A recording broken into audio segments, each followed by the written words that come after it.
अस्सलामुअलैकुम नाज़रीन। Election commission of Pakistan के बाहर चंद रोज़ पहले अपोजिशन की तमाम जमातें एक पावर शो कर चुकी हैं जो कि देखने में फ़्लॉप नज़र आया था और बहुत सारे मुबस्सिरीन ने ये कहा था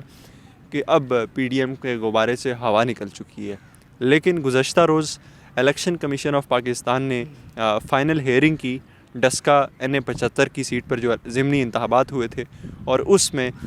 नल एंड वाइड करार दिया। जब 3 बजे उसका महफूज फ़ैसला सुनाया तो अकील अहमद पूरा दिन उधर वहीं मौजूद थे, मैं सुप्रीम कोर्ट में था। वहाँ पे वो सारी सिचुएशन आपने देखी। अब ये बताएं कि कुछ दिन पहले तो ये जो पीडीएम है, अपोजिशन की जो जमातें हैं, ये एहतजाज कर रही थी, लेकिन कल के फ़ैसले ने और उससे पहले जो इलेक्शन कमीशन ऑफ पाकिस्तान की जानिब से जारी होने वाली प्रेस रिलीज़ थी, आरओ ने जो जारी की थी, आरओ के बयान पर, तो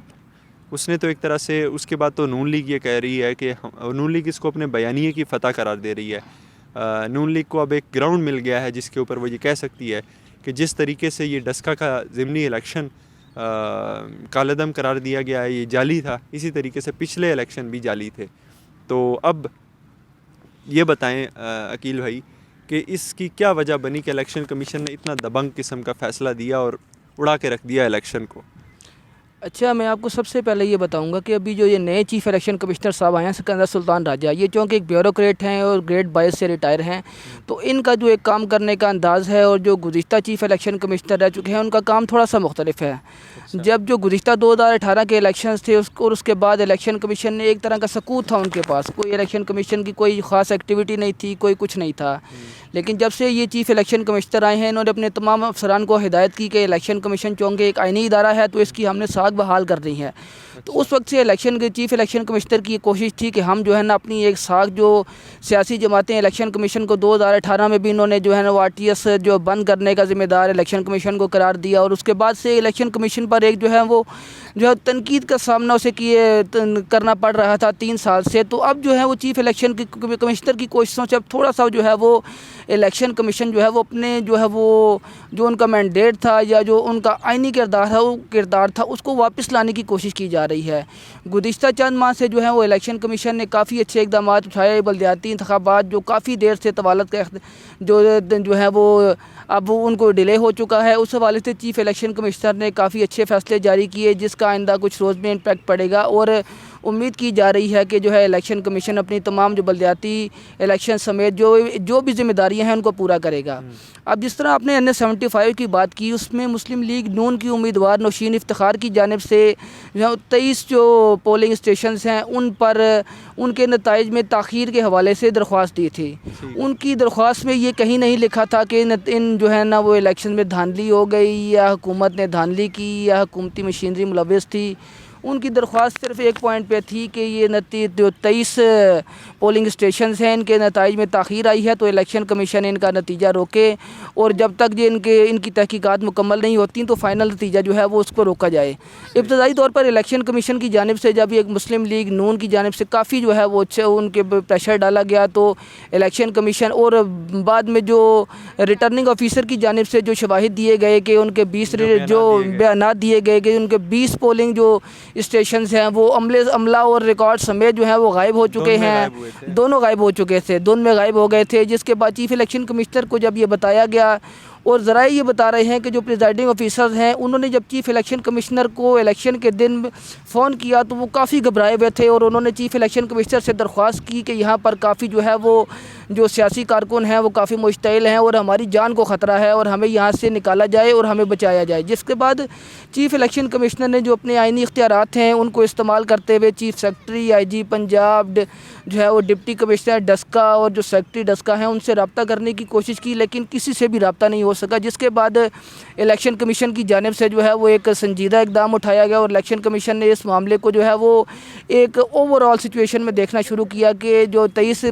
पोलिंग स्टेशन स्टेशन पे हमारा अमला किधर गया और इस हवाले से इंतज़ामिया का क्या किरदार था, जिस पे आपने अभी बता दिया कि इलेक्शन कमीशन की जानिब से काफ़ी सख्त प्रेस रिलीज़ आई थी जिसमें उन्होंने जो है वो ये इल्ज़ाम लगाया था कि जो इंतज़ामिया है उनकी जानिब से कोई हमें वो रद्द ताउन का सामना नहीं है, लेकिन अब तो इससे आगे की डेवलपमेंट भी हो चुकी है ना, उन्होंने उनको बुला भी लिया। अब तो इलेक्शन कमीशन उस पर वो एक बाज़ाब्ता मुकम्मल समाअत की। रिटर्निंग ऑफिसर ने अपना पूरा एक बयान रिकॉर्ड करवाया और रिटर्निंग ऑफिसर ने अपने जो इलेक्शन कमीशन में बयान है उसमें भी उन्होंने कहा कि उन्हें जो है वो शुबा है कि जो 20 पोलिंग स्टेशन हैं वहाँ पर धांधली हुई है। जिसके बाद इलेक्शन कमीशन ने मुस्लिम लीग नून और जो पीटीआई के बुकला हैं, एक जो इंसाफ का तकाजा है उसको मद्देनज़र रखते हुए दोनों फ़रीक़ैन के दलाइल सुने। 2 रोज़ तक ये जो है वो मुसलसल समाअत जारी रही, 2 दिन तक। और जब ये समाअत मुकम्मल हुई तो चीफ़ इलेक्शन कमिश्नर ने जो है वो काफ़ी इंपॉर्टेंट रिमार्क्स दिए। उन्होंने कहा कि हमें दरख्वास्त जो है वो 20 पोलिंग स्टेशन की दी गई थी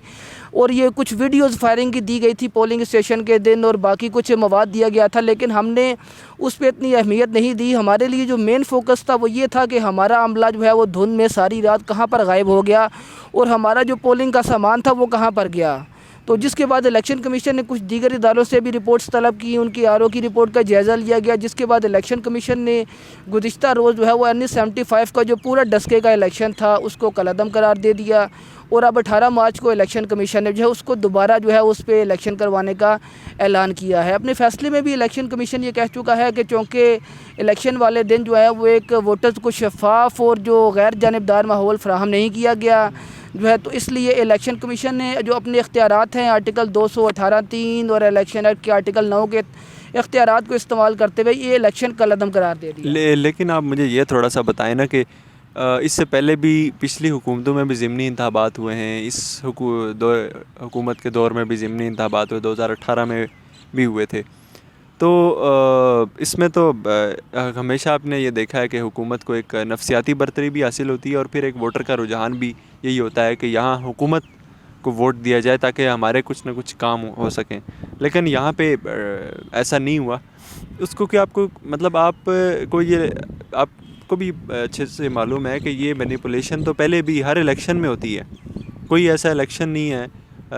ये सिर्फ मैं आम इंतखाबात की बात नहीं कर रहा, अब इसके अलावा भी दुनिया के जो इलेक्शंस होते हैं वहाँ मैनिपुलेशन होती है। क्या वजह थी कि इसमें जो मैनिपुलेशन हुई है तो वो पकड़ी गई है, उसके ऊपर कोई वो उस तरीके से नहीं आई, और आपको को लगता है कि ये एक न्यूट्रल मैच की तरफ जा रहा है? आप अगर मेरा सवाल समझे हूँ। अब मैं आपकी बात समझ गया हूँ।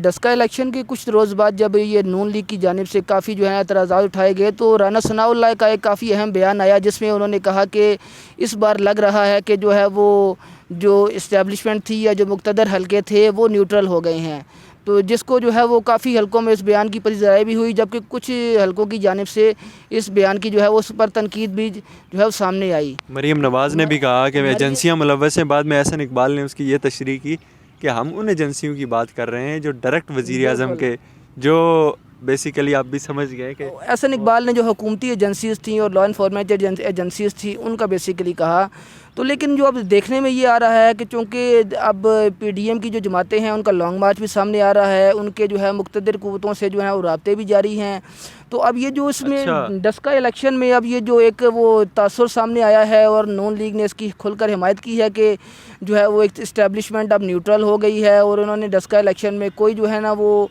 उसमें वो गड़बड़ नहीं की। तो अब उस हवाले से जो है ना वो ये मामलात यहाँ पर रुकेंगे नहीं, काफ़ी आगे तक जा रहे हैं। अब हमें ज़राए ये बता रहे हैं कि JUIF और मुस्लिम लीग नून की जानिब से आगे सेनेट इंतखाबात के हवाले से भी जो मुक़्तदर हलके हैं उनसे राब्ते जो हैं वो शुरू हो चुके हैं। इसी हवाले से गुज़िश्ता 2 रोज़ कबल भी जो है वो JUIF की जो है वो टॉप की लीडरशिप वो अब अहम मुलाकातें कर चुकी हैं और उनका अब जो मकसद है वो यही है कि डस्का इलेक्शन में चूँकि अब उनको काफ़ी हद तक यकीन हो चुका है कि जो हमारे वो मुतालबात थे या खदशात थे वो उस तरह उभर कर सामने नहीं आए और जो मुक़्तदर ताकतें हैं वो न्यूट्रल रहीं। तो अब उनकी ये कोशिश है कि किसी तरह सेनेट इंतखाबात में इनको अपने हक़ में जो है वो किया जाए और एक जो जिस तरह आप कह चुके हैं कि एक